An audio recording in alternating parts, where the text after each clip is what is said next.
Hi, this is Diane Moore from the Chattanooga Public Library. I found out recently, actually my husband told me, that June 6th is National Exercise in Your Garden Day.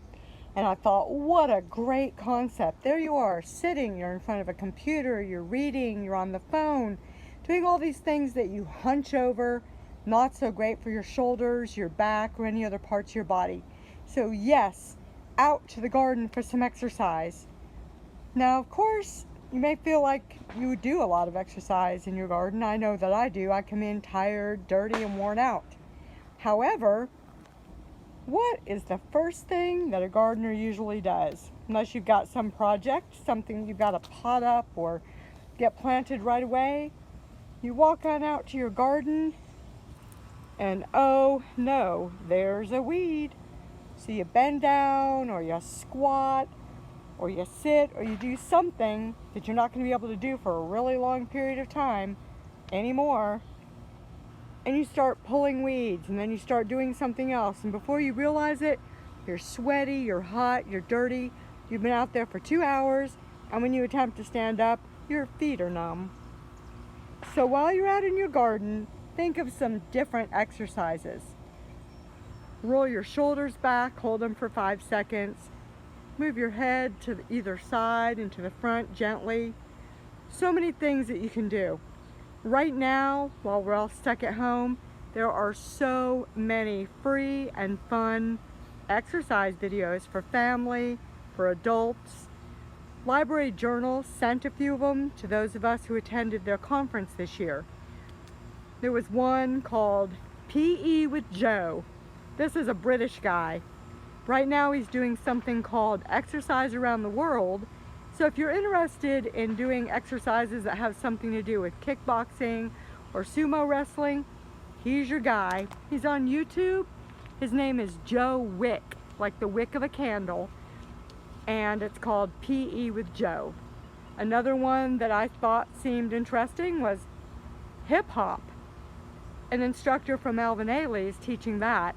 Had a bunch of kids, some of them really young, that were just amazing. I thought, ooh, those kids are going to kick my rear, and then I realized they were dance students. Years ago, when I attempted to do hip hop, my children were teenagers, and I won't tell you how they described what it looked like I was trying to do with hip hop. This has different levels, and you can do this in the privacy of your home without your children describing your behavior. This is near and dear to my heart because my mother-in-law danced years and years ago in LA with Alvin Ailey when he was not anybody at all. And one of my daughter's classmates, Fred, he also went to Alvin Ailey and taught. So this is near and dear to my heart. There was also one called Latin Dance at the YMCA. This is YMCA 360. You might be able to find it YMCA and then the numerals 360.org. A couple of ladies, 2 young, tall, slim girls in the back, and then the lady in front, a little short, a little chubby like me, but man, can that lady go. And they do speak Spanish as well. That's a lot of fun. There's also one, New York Runners. It's at vimeo.com, and then there's a long number, so maybe just Google New York Runners. They say that they also do it in Spanish. A lot of what they do is geared to children, but it's a lot of fun. There was also a family yoga class, which cracked me up because it had a big warning. Check with your doctor before you do any kind of exercises. Well, again, yoga has levels, and if you stick to the gentle one they were doing with the Manduka family, they were humming like bees, and the children were offering flowers to their mom and dad. It looked like a lot of fun as well, and I don't think you could hurt yourself too much. There's a ton of them out there. Just look for one, and also in the privacy of your garden, you can do some toe touches, you can do some shoulder rolls, you can do some other fun things like that, and undo all those crunchy, repetitive strain things that we do out in the garden to make our yards look beautiful and our flowers bloom. And while I'm out here, I'd like to show you a couple of plants that I think are just fun. Try to walk over here without showing you my unfinished projects and messes. So, right next to my very small pond, I have a Venus flytrap. I think there's a couple of buds right now. You can't really see it. For about a month it's been blooming with beautiful little flowers, little white flowers. And you can see all the new growth, all those little snappy jaw things coming up. People buy Venus flytraps and kill them off right and left. For one thing, a Venus flytrap likes to have its feet sitting in water all the time. Occasionally it'll get dry, but I try not to let it dry up too much. The other problem is those snappy jaws are so cool. If you touch them with a pencil or catch a fly and stick it in there, the little jaws snap shut. After you do that so many times, you've really stressed that plant out and it just can't maintain. The bugs that it catches sometimes out in the wild, you can see. I don't know if there's a single closed one on this plant. There might be, but most of them are open. That is above and beyond the nutrition that the plant gets from the sun, from the water, from weak fertilizer you give it. It doesn't really have to have a boatload of bugs, and too much attention in that way will hurt it. Another thing that you may not realize, it's perfectly happy outside. I put this guy in the greenhouse when it gets below 40, but this is a plant that needs to be exposed to a certain number of hours of 40-degree weather in order for it to thrive. Right next to it is a pitcher plant. I love pitcher plants. Right now, this guy is sitting with its feet in water. They like to grow beside a pond in real life. They can't really crawl over into the concrete, but if they were on the side of a pond, they would grow in dirt that occasionally dries out. They don't like to sit with their feet in the water all the time. It rained recently. This one is just starting to come up again. It's called Dixie Lace. Got this from Plant Delights. If you ever have an opportunity to go to the Atlanta Botanical Garden, they have a huge field and they have greenhouses full. They come in all colors, sizes. They're so beautiful and I love them. And again, this plant likes to be outside. Just make sure you buy one that's zoned for our zone. But oh my goodness, fun plants and not that difficult at all. Now I'm going to take you around to the front to some of my favorite plants. I have a million favorite plants. What do I have? A favorite of everything probably.